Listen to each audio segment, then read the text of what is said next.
ఓం శ్రీమాత్రే నమః.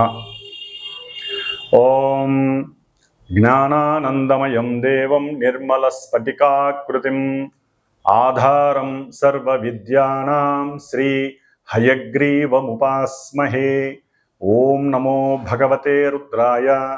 ఓం నమో హయగ్రీవాయ నమః. వీక్షిస్తున్నటువంటి ప్రేక్షకులందరికీ కూడా ఈ శ్రావణ మాసంలో మనకి ఆగస్టు 23వ తేదీన శ్రావణ అమావాస్య, ఇది శనివారం రోజున రావటం, అలాగే మఖా నక్షత్రము అంటే పితృదేవతలకి సంబంధించినటువంటి నక్షత్రము మఖా నక్షత్రం. మరి అలాగే వారానికి అధిపతి శని. ఈ శని కూడా మరి మనకి పితృదేవతలకి సంబంధించినటువంటి తిథి అమావాస్య. మనకి కర్మ విమోచనాన్ని ఇచ్చేవాడు, కర్మల్ని అనుభవింపజేసేవాడు శని. మరి కర్మల్ని అనుభవిస్తేనే కదా మనకి మోక్షము కలిగేది. కాబట్టి అనుకోవద్దు, కానీ మోక్షానికి ఒక రకంగా ఇండైరెక్ట్గా మనకి సహకరించేవాడు శని భగవానుడు. మోక్షం రావాలంటే పరిపూర్ణమైన కర్మలన్నీ అనుభవించాల్సిందే.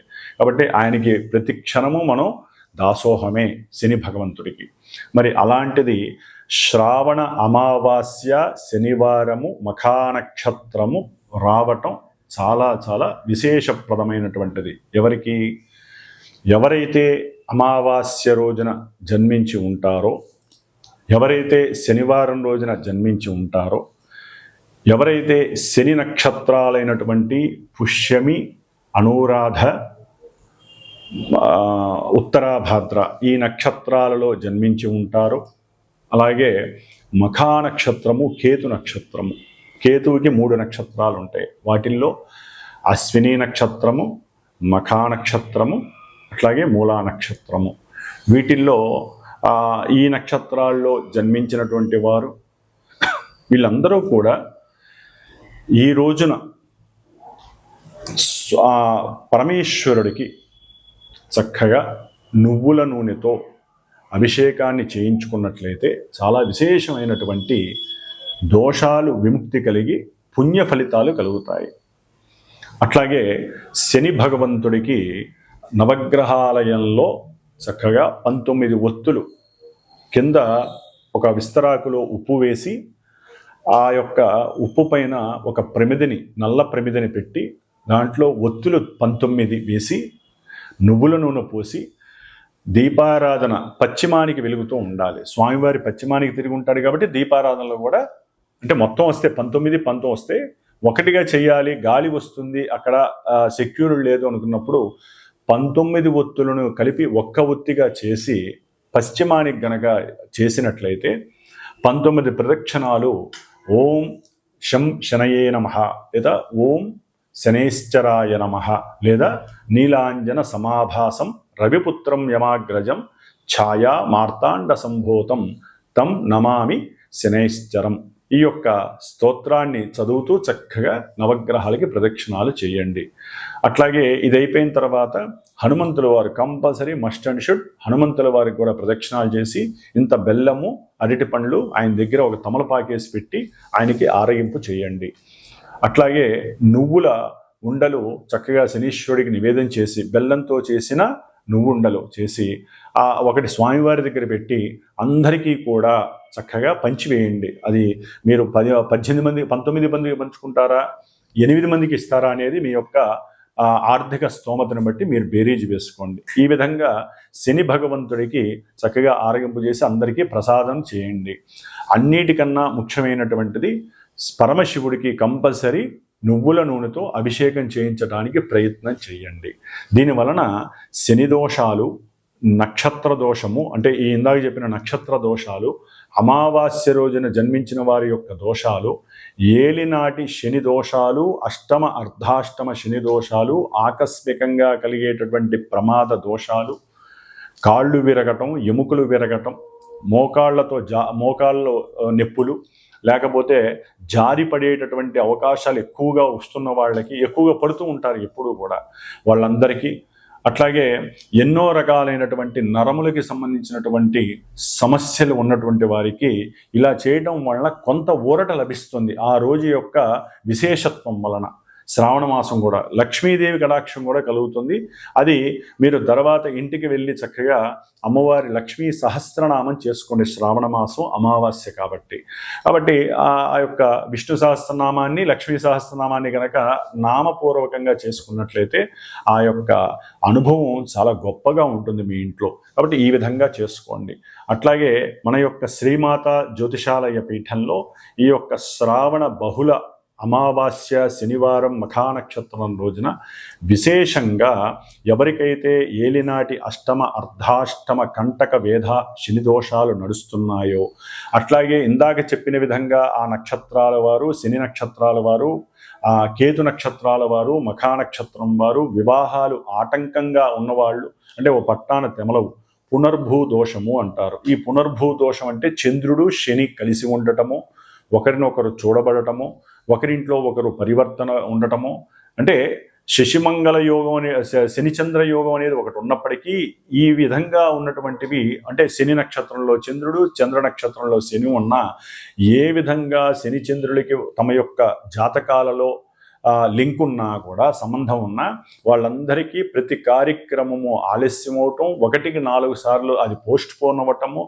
మానసిక నిర్వేదన, మానసిక చింతిత వ్యధ, మనస్సులో రకరకాల వికార భావాలు, ఒక రకంగా చెప్పాలంటే ఎంత ఫాస్ట్గా మనసు వాళ్ళు చేద్దామనుకున్నా పూర్తి ఎగైనిస్ట్గా ఆలస్యంగా జరగటం, దాని వలన జరిగేటువంటి డిసప్పాయింట్మెంట్స్ వలన, అట్లాగే తల్లి యొక్క అనారోగ్య బాధలు, అట్లాగే ఇంకా ఎన్నో రకాలైనటువంటి సమస్యలు, ముఖ్యంగా వివాహపరంగా సమస్యలు అనుభవిస్తున్న వాళ్ళు, వివాహం ఎంత కాలమైనా వివాహం కాని వాళ్ళు జాతకరీత్యా కంపల్సరీ వీళ్ళకి శనిచంద్రుడి యొక్క దోషం ఉంటుంది, జాతకంలో చూపించుకుంటే తెలుస్తుంది. అట్లాగే సంతానం బాగా ఆలస్యం అవుతుంది. శని దృష్టి పడితే కనుక సంతాన స్థానంలో శని ఉన్న సంతాన స్థానాన్ని, ఇంకా కొన్ని స్థానాలని శని చూస్తున్న జాతకంలో, ఒరిజినల్ జాతకంలో కంపల్సరీ ఆలస్యాలు అవ్వటం, ఓ పట్టాన తెమలకపోవటం, ఇంకా రకరకాల వేధలు ఈ శని వలన కలుగుతూ ఉంటాయి. కాబట్టి ఇంతటి విశేషమైనటువంటి శని అమావాస్య రావటం చాలా విశేషప్రదం. ఇవన్నీ మనకి బోనస్ లాంటివి. ఇది దోషభూయుక్తమైంది కాబట్టి ఎవరైనా మీరు కనుక వచ్చి, అంటే సంతానం గురించి కానీ, వివాహం గురించి కానీ, లేదా ఏదైనా ముఖ్యంగా కొన్ని కోర్టు సమస్యలు ఓ పట్టాన తెమలో వాళ్ళు కానీ, వీళ్ళందరూ కూడా కంపల్సరీ వీలుంటే నన్ను సంప్రదించి మన పీఠంలో జరిగేటటువంటి ఈ యొక్క శనిగ్రహ పాశుపత హోమము, అట్లాగే నవగ్రహ నక్షత్ర హోమము జరుగుతుంది. చివరిలో లక్ష్మీదేవి యొక్క శ్రీసూక్త హోమం కూడా జరుగుతుంది. ఉన్నంతలో ఈ యొక్క హోమం జరుగుతుంది. కాబట్టి ఈ వారం రోజుల్లో ఎవరైనా కనుక నన్ను సంప్రదించినట్లయితే, ఈ హైదరాబాద్లో ఉన్న వాళ్ళైతే కనుక అవసరం ఉంటే తప్పనిసరిగా కేటాయించి ఒక 3 గంటలు ఆ హోమంలో కూర్చునే అవకాశం తీసుకోండి. ఒకవేళ దూరంగా ఉండి వేరే ఎనదర్ స్టేట్స్ కానీ, వేరే రాష్ట్రాల్లో, జిల్లాల్లో ఉన్న వాళ్ళు రాలేకపోయినట్లయితే వారు నాతో సంప్రదిస్తే, మీ గోత్రనామాదులు ఇస్తే వీడియో ద్వారా మీరు దాన్ని చక్కగా చూడవచ్చు. ఆ ప్రసాదం కూడా మీకు అందుతుంది. కాబట్టి ఈ యొక్క అవకాశాన్ని సాధ్యమైనంత వరకు ఎవరూ దుర్వినియోగం చేసుకోకండి. ఎవరైనా అవకాశం ఉంటే ఉజ్జయిని మహంకాళేశ్వరుడి గుడికి వెళ్తే కనుక శని అమావాస్య రోజున ఈ జీవితంలో వాళ్ళు ఎన్నో జన్మల యొక్క కర్మ భ్రష్టత్వాలన్నీ పోగొట్టుకున్న వాళ్ళు అవుతారని ఎవరో కాశీలో ఒకానొకప్పుడు ఒక మహాయోగి చెప్పాడు నాకు, ఒక 15 ఏళ్ల క్రితం. కాబట్టి ఆ అవకాశం అందరికీ ఉంటుందో లేదో తెలియదు, కానీ ఉజ్జయిని మహంకాళేశ్వరుని మనసులో తలుచుకోండి ఆ రోజున. అట్లాగే ఈ యొక్క కార్యక్రమంలో పాల్గొనడానికి ప్రయత్నపూర్వకంగా సంప్రదించండి. తప్పకుండా మీకు కూడా ఆ యొక్క అనుగ్రహం, శని అనుగ్రహం రుద్రుడి ద్వారా కలుగుతుందని గట్టిగా చెప్పగలుగుతున్నాను. ఓం శం శనేశ్వరాయ నమః. కర్కాటక రాశి. మరి ఈ కర్కాటక రాశి వాళ్ళకి ఆగస్టు 23వ తేదీ శని అమావాస్య విశేషమైనటువంటి యోగంగా భావించి, ముఖ్యంగా కర్కాటక రాశి వారికి అష్టమ రాహువు వలన ఎన్నో అగాధాలు, ఇబ్బందులు కలుగుతూ, ఆయన రాహువు ఉన్నటువంటి రాశ్యాధిపతి కూడా శని భగవానుడు కావటం, అట్లాగే వీరికి ముఖ్యంగా కర్కాటక రాశి వారికి భార్య భర్తల మధ్య ఒకంత తెలియనటువంటి భయాలు, అంటే ఎవరి మనసులో అభిప్రాయాలు వారు బయటికి చెప్పుకోలేకపోవటం, ఒకవేళ వారికి ఏదైనా అనారోగ్యపరంగా సమస్యలు ఉన్నాయని చెప్పి ఒకరికొకళ్ళు, అంటే ఎవరికన్నా సరే కుటుంబంలో ఇద్దరు భార్యాభర్తల్లో ఉన్నప్పటికీ ఒకరికొకరికి చెప్పుకోకపోవటం వలన అవి ఆలస్యం అవటం ద్వారా ఆకస్మికంగా అది పెద్ద ప్రాబ్లంగా అయ్యి ధన నష్టము కలగటానికి అవకాశం ఉంటుంది. లాభం లేకపోయినా పర్వాలేదు, ధన నష్టం కలగటానికి అవకాశం ఉంటుంది. అట్లాగే అన్నదమ్ముల విషయంలో అయితే కనుక, అక్క చెల్లెల విషయంలో అకస్మాత్తుగా వ్యాపార లావాదేవీల విషయంలోనూ వీరు మాట్లాడే మాట ఏదైనా లోపభూయిష్టంగా ఉండటము, వీరు ఏదైనా వాళ్ళ అవతల వ్యక్తులు మాట్లాడినప్పుడు వీళ్ళు ఆలోచిస్తూ పరధ్యానంలో ఉండి సరే మాట్లాడదాం అనే లోపల అవతల వాళ్ళు అనుమానించటం, శంకించటం, లోపల మనసులో నీకు ఏదో ఉంది అనేటటువంటి ఒక పరాలోచన వారి మీద బ్రష్ చేసి ఆ తదుపరి వీళ్ళ మధ్య దూరం పెరిగే అవకాశం ఎక్కువగా ఉంటుంది కుటుంబ వ్యవస్థలో. అట్లాగే ముఖ్యంగా ప్రయాణాలు, ఏదైనా దగ్గర కావచ్చు, దూరం కావచ్చు, ఉద్యోగరీత్యా కావచ్చు, హాస్పిటలైజేషన్, ఎవరైనా తెలిసిన వాళ్ళు ఉంటారు పెద్ద పెద్ద వాళ్ళ ఇళ్లల్లో, వాళ్ళకి బాగాలేదు, దూర ప్రయాణం వెళ్ళాలి, అది ఏరోప్లేన్ కావచ్చు, లేకపోతే ఇది కావచ్చు, ట్రైన్ కావచ్చు, బస్సు కావచ్చు, వాతావరణం అనుకూలించకో, లేకపోతే వీరి యొక్క ప్రయాణానికి వృత్తిలో సరైనటువంటి వాళ్ళు వీళ్ళకి సహకరించకపోవటము, అంటే ఉద్యోగంలో లేకపోతే వ్యాపారంలో కానీ వీరికి సెలవు ఇవ్వకపోవటం వలన మానసికంగా ఈ సంకుటితంతో ఇబ్బంది పడుతూ ఉంటారు. అంటే వాళ్ళకి అర్థం కాదు పరిస్థితి, చాలా ఆగమ్య గోచరంగా ఉండే పరిస్థితి కర్కాటక రాశి వాళ్ళకి శని వక్రించడం ద్వారా కూడా అష్టమ భావ ఫలితాలు ఇస్తారనమాట. అర్థం కాక ఒక్కోసారి వాళ్ళకి ఏం జరుగుతుందో కూడా వాళ్ళకి తెలియని మానసిక స్థితి, ముఖ్యంగా భార్యాభర్తల యొక్క పొంతన విషయంలో ఒక పట్టాన వాళ్ళిద్దరికీ కూడా పొంతన కుదరక ఇబ్బందులు పడి వాళ్ళ యొక్క కుటుంబ వ్యవస్థ కూడా విచ్ఛిన్నమయ్యే అవకాశం ఎక్కువగా కనిపిస్తుంది కర్కాటక రాశి వారికి. ఒక్కోసారి అపమృత్యు భయాలు, లోపల ఏదో తెలియని భయం, ప్రయాణాలు చేస్తున్నప్పుడు కూడా ఏదో చిన్న వీడు బ్రేక్ వేసినా, బస్సు వాడు ట్రైన్ వాడు బ్రేక్ వేసినా వాళ్ళకి తెలియని అపమృత్యు భయం, అంటే ఏదో జరిగిపోతోంది అని చెప్పి ప్రాణం పోయినంత పరిస్థితి కూడా ఈ కర్కాటక రాశి వారికి కలుగుతోంది ఈ శని యొక్క దీనివలన. అంటే శని మృత్యుకారకుడు, ఒక రకంగా ఆయుష్నిచ్చేవాడు ఆయనే. ఆయన సరైన భావాలకి సరైన ఆధిపత్యం పట్టకపోయినా, సరైన భావంలో లేకపోయినా, మరి సొంత నక్షత్రంలో ఉన్నాడు కాబట్టి కంపల్సరీ వ్యాపారంలో తగినటువంటి లాభాలు లేకపోవటం, అనుకున్న సందర్భంలో నాకు ఈ సమయంలో డబ్బులు వస్తాయి అనుకున్నప్పుడు అవి రాకపోవటం, ఆ ఇష్టం కాస్త అయిష్టంగా మారటం, ఇలాంటివన్నీ జరుగుతాయి. కాబట్టి కంపల్సరీ కర్కాటక రాశి వాళ్ళు ఇందాక నేను చెప్పిన విధంగా శన్యూష కాలం ఉదయం 5-6 మధ్యలో దేవాలయానికి వెళ్ళి నేను చెప్పిన విధంగా అన్ని పూజలు చేసేసి ఇలాంటి హోమంలో మీరు పర్సనల్గా వచ్చి కూర్చోవడం చాలా విశేషం. ఒకవేళ కూర్చోలేకపోయినా సరే నన్ను సంప్రదించండి, వీడియో ద్వారా మీరు చూసి, అట్లాగే నేను ప్రత్యేకించి సంకల్పాన్ని సిద్ధిగా అవతల వ్యక్తులకి న్యాయం జరిగేలాగా నా ప్రయత్నాన్ని నేను చేయటానికి సంకల్పించుకున్నాను. కాబట్టి అవకాశం ఉన్నవాళ్ళు ఈ యొక్క శ్రావణ బహుళ అమావాస్యని మిస్యూజ్ చేసుకోకండి. దీనివల్ల కొన్ని ప్రేత బాధలు పోతాయి, పితృశాప దోషాలు కూడా పోతాయని చెప్పి మనకి శాస్త్రంలో ఉంది. కాబట్టి ఈ యొక్క అవకాశాన్ని కర్కాటక రాశి వారు తప్పకుండా ఉపయోగించుకోండి.